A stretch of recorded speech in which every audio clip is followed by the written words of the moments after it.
अस्सलामुअलैकुम, बोल न्यूज में खुश आमदेद। मैं हूं सहर फातिमा और मैं हूं सादिया सैमसन। हेडलाइंस आप जान चुके हैं, करेंगे बाकायदा आगाज। तर्जुमान पाक अफवाज ने भारतीय आर्मी चीफ के बयान पर सख्त रद्द-ए-अमल देते हुए कहा है कि भारतीय आर्मी चीफ का पाकिस्तान को दहशतगर्दी का मरकज करार देना हकायक के मनाफी है। भारतीय आर्मी चीफ का बयान भारत के भौंडे मौक़िफ़ के मुर्दा घोड़े में जान डालने की नाकाम मशक है। पाकिस्तान ऐसे बेबुनियाद बयानात को सख्ती से मुस्तरद करता है। भारतीय आर्मी चीफ की हर्जा सराई, गैर जिम्मेदाराना गुफ्तगू पर पाक फौज का सख्त रद्द अमल। उपेंद्रा द्विवेदी के बेबुनियाद इल्जामात पर मुंह तोड़ जवाब दे दिया। अस्करी तर्जुमान के मुताबिक पाकिस्तान को दहशतगर्दी का मरकज करार देना भारतीय आर्मी चीफ का भोंडा इल्जाम है।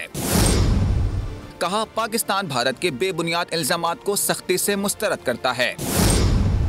तर्जुमान के मुताबिक भारतीय आर्मी चीफ के बयानात सियासी मकासद के तहत हैं, जो कश्मीरी अवाम के हक़ खुदरादियत को दबाने की नाकाम कोशिश है। वाज़ेह किया, भारत में अक़लियतों पर जुल्म और नफरत अंगेज बयानिए आलमी बिरादरी समेत सब पर आया है। भारत ऐसे प्रोपेगेंडो से कश्मीरियों के अज़्म को कमजोर नहीं कर सकता। तर्जुमान ने मजीद कहा, भारतीय फौजी अफसर पाकिस्तान में दहशतगर्दी करते हुए रंगे हाथों गिरफ्तार हुए। मकबूजा कश्मीर में भारतीय फौज के इक़दामात इंसानी हुकूक की खुली खिलाफ वर्जी हैं। भारत में मुसलमानों के खिलाफ नस्ल कुशी के मंसूबे आलमी बिरादरी के सामने बेनकाब हो चुके हैं।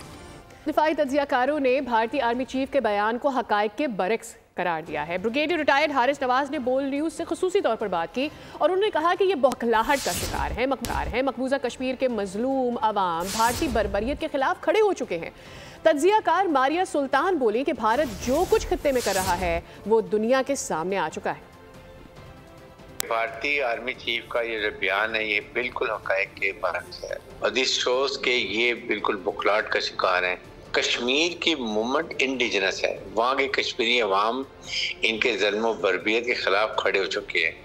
वो अपने हक खुदारियत के लिए ये काम करें जो कि यूनाइटेड नेशन ने उनको अलाउ किया हुआ है। तो ये जिस तरह की हरकतें कर रही हैं इनके लिए कोई माफी नहीं है। बांग्लादेश के अब जो इंडियन को किक पड़ी है उसकी वजह से ये परेशान है कि पाकिस्तान अब बांग्लादेश के ताल्लुकात इस्तफार हो रहे हैं, अच्छे रिलेशनशिप हो रहे हैं, ब्रदरली रिलेशनशिप हो रही है। ये उनको तकलीफ है जिसकी वजह से ये इस तरह का जहर उगलते हैं।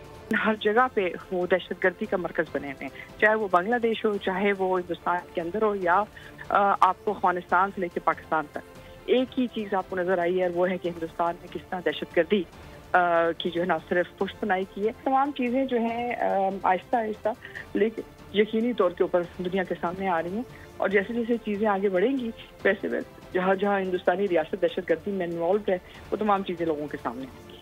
गाड़ियों के लिए चार्जिंग स्टेशन लगाएं, सस्ती बिजली पाएं। हुकूमत ने ई व्हीकल्स की हौसला अफजाई के लिए स्कीम का ऐलान कर दिया है। वज़ीर-ए-आज़म शहबाज शरीफ कहते हैं, बिजली की कीमत में कमी का फैसला खुशाइंद है। इस तरह सरमायाकारों की हौसला अफजाई होगी। इजलास से खिताब में मजीद कहा, मौसमियाती तब्दीली से दुनिया तशवीश का शिकार है।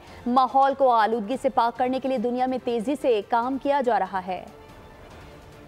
ये अगर आज जो मिनिस्टर ऑफ पावर और उनकी जो टीम आज जो एक प्रेजेंटेशन लेके आई है उसमें मैं इनको सताइश पेश करना चाहता हूँ कि इन्होंने बड़ी मेहनत से इस चीज़ को एड्रेस किया है और कीमतें जो हैं इन स्टेशंस के अंदर जो बिजली की उनको ड्रास्टिकली कम किया है। 70 रुपए से इन्होंने 40 रुपए, एक बहुत एक मेजर आई थिंक रिडक्शन है, जिससे कि मुझे यकीन है कि जो सरमायाकार जो इन्वेस्टर जो हैं उनको बहुत हौसला मिलेगा, उनको they will very hugely encourage to invest in this field. तो आप तेज़ी से आगे बढ़ाएं इस कल्चर को और इसके अवेयरनेस कैंपेन बनाएं ताकि इन्वेस्टमेंट आए। कोई मुल्क अमन और सियासी इस्तेहकाम के बगैर तरक्की नहीं कर सकता है। हम एक बार फिर उठान के लिए तैयार हैं। उड़ान पाकिस्तान का मकसद माशी तरक्की की रफ्तार तेज़ करना है। वफाकी वज़ीर एहसन इकबाल की कराची में मीडिया से गुफ्तगू। उन्होंने मज़ीद कहा कि हमें 10 सालों में बहुत मेहनत और उभरते हुए प्रोग्राम्स की ज़रूरत है। मुल्की तरक्की के हवाले से हमारे कंधों पर भारी जिम्मेदारी है। अप्रैल तक सस्ती बिजली देने वाले ममालिक में शामिल हो सकते हैं। वफाकी वज़ीर तवानाई अवैस अहमद लगारी ने खुशखबरी सुना दी। कौमी असम्बली इजलास से खिताब में कहा कि डिस्कोर्स को सियासी मुदाखलत से पाक कर दिया, गुड गवर्नेंस में बेहतरी ले आए। पूरे मुल्क में 4 रुपए फी यूनिट बिजली सस्ती हो चुकी है। 28 से ज्यादा IPPs के साथ मुआहदों पर नजरसानी हुई।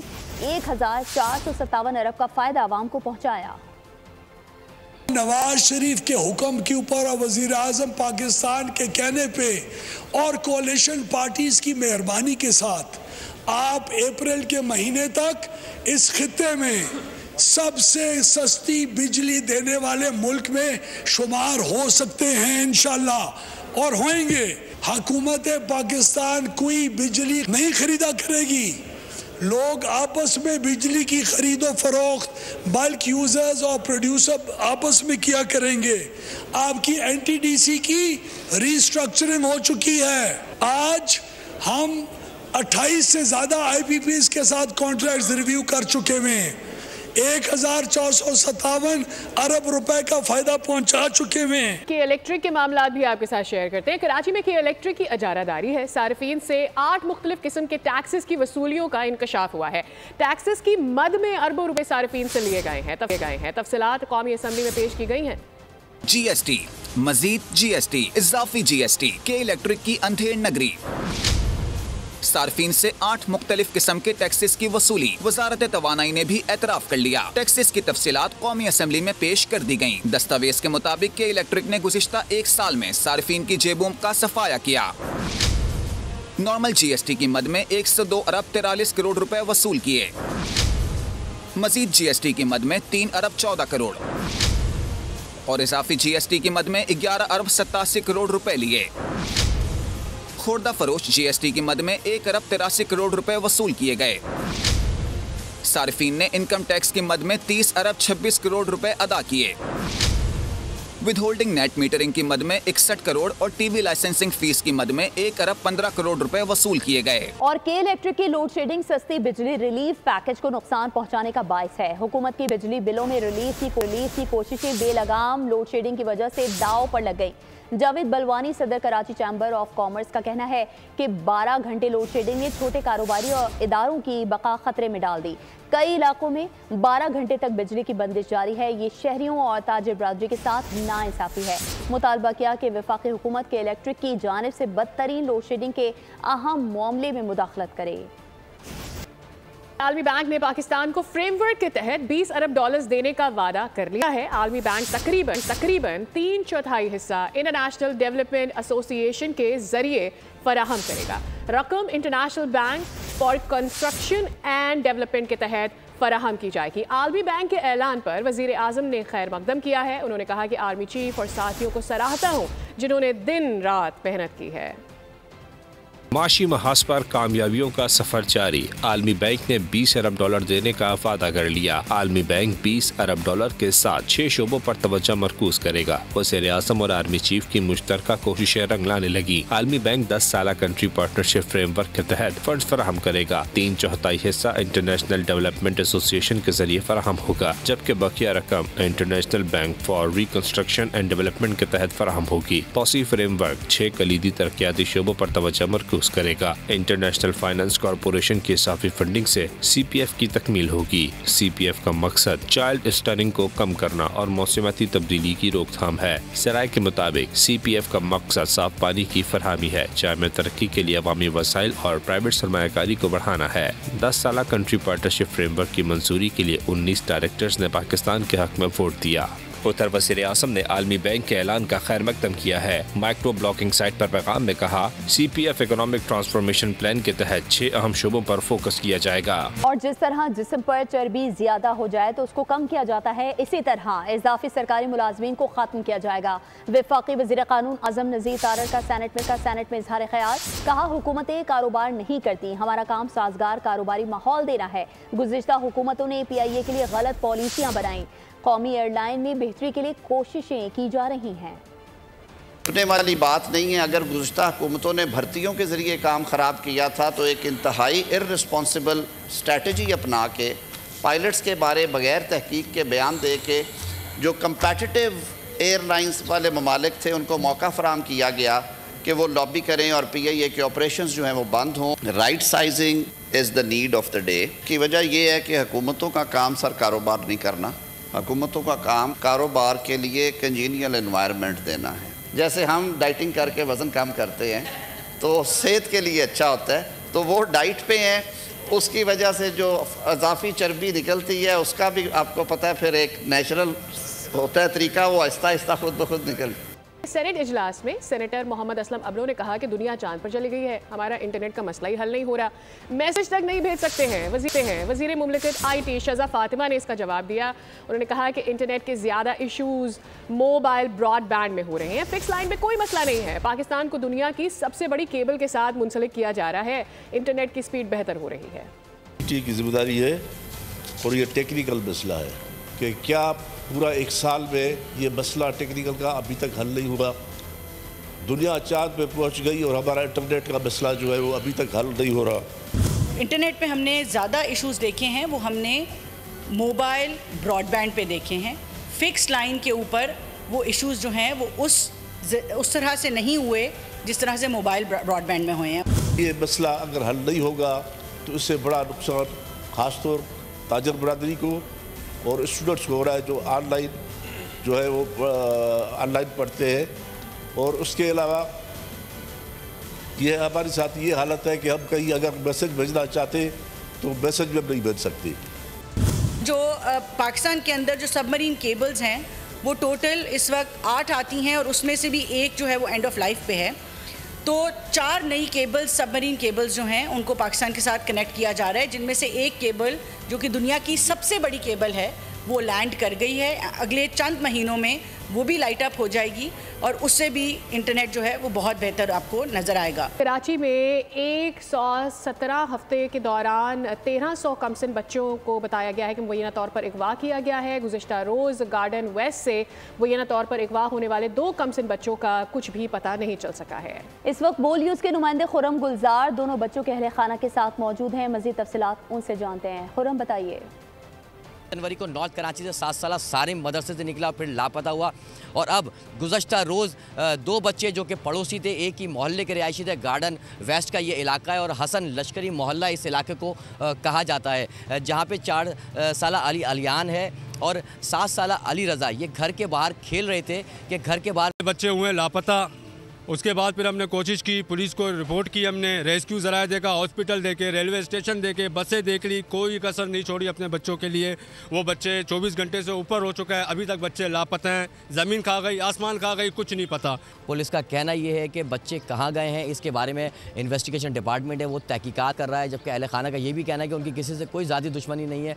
मजदूर पेशा ये लोग हैं और इनके बच्चे घर के बाहर ही खेलते थे। शहर में ये दूसरा वाक़या इस तरह रिपोर्ट हुआ। इस तरह एक हफ्ते के दौरान 3 जो बच्चे हैं जिनकी उम्रें 3 साल, 4 साल और 7 साल है, ये लापता हैं। कौन अगवाकार हैं पुलिस ने। खुर्रम, आपका बहुत शुक्रिया। और अब आपको बताएं कि कैलिफोर्निया के सबसे खूबसूरत इलाके पैसिफिक कोस्ट हाईवे की साहिली पट्टी पर जंगलात की आग से वीरानी फैल चुकी है। $multi-million के पुरताइश घर धात का ढांचा बनकर रह गए हैं। सी फूड का मशहूर इन मेलबोर्न रेस्टोरेंट जलकर तबाह हो चुका है। कैलिफोर्निया के गवर्नर ने कहा है कि ये आग अमरीकी तारीख की बदतरीन कुदरती आफतों में से एक है। करते क्रिकेट के हवाले से पाकिस्तान और वेस्ट इंडीज़ के दरमियान 2 मैचेस पर मुश्तमिल सीरीज़ का पहला टेस्ट जुम्मे से खेला जाएगा। मैच की तैयारी के लिए दोनों टीमों ने मुल्तान क्रिकेट स्टेडियम में 3 घंटे का ट्रेनिंग सेशन किया है। कौमी स्पिनर नुमान अली कहते हैं कि होम ग्राउंड पर फतह के तसलसल को बरकरार रखने की कोशिश करेंगे। टेस्ट सीरीज में वेस्ट इंडीज से 2-2 हार। ग्रीन कैप्स ने कमर कस ली। मुल्तान में जमकर ट्रेनिंग। मुल्तान क्रिकेट स्टेडियम में कौमी टेस्ट स्क्वाड की मुसलसल दूसरे रोज ट्रेनिंग। 3 घंटे के सेशन में फील्डिंग ड्रिल्स, नेट्स में बैटिंग और बॉलिंग की मशकें। स्पिनर नोमान अली कहते हैं कि वेस्ट इंडीज के खिलाफ भी इंग्लैंड जैसी परफॉर्मेंस देने की कोशिश करेंगे। जो लास्ट सीरीज थी उसके अंदर भी यहाँ पे काफ़ी स्पिन कंडीशन थी, तो इस हिसाब से वो भी तैयारी करके आए और हमारी भी माशाल्लाह तैयारी बहुत ज़बरदस्त है और कोशिश करेंगे जिस तरह लास्ट सीरीज खेली है, जिस तरह आखिरी मैच यहाँ पे जो मुल्तान में खेला है उसी तरह इसको खेले। मुल्तान में मेहमान टीम के खिलाड़ी भी एक्शन में नजर आए। 3 घंटे का ट्रेनिंग सेशन किया। बल्लेबाजों ने नेट्स पर खुलकर शॉट्स खेले। दोनों टीमें जुम्मे से मुल्तान में पहले टेस्ट में मद्दे मुकाबिल होंगी। 3rd सीड स्पेन की कार्लोस अल्कारेज जापान के योशियो को मात देकर ऑस्ट्रेलियन ओपन टेनिस के तीसरे राउंड में पहुंच चुके हैं।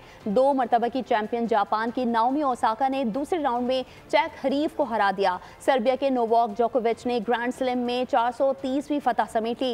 रॉजर फेडरर का all time grand slam record भी तोड़ डाला।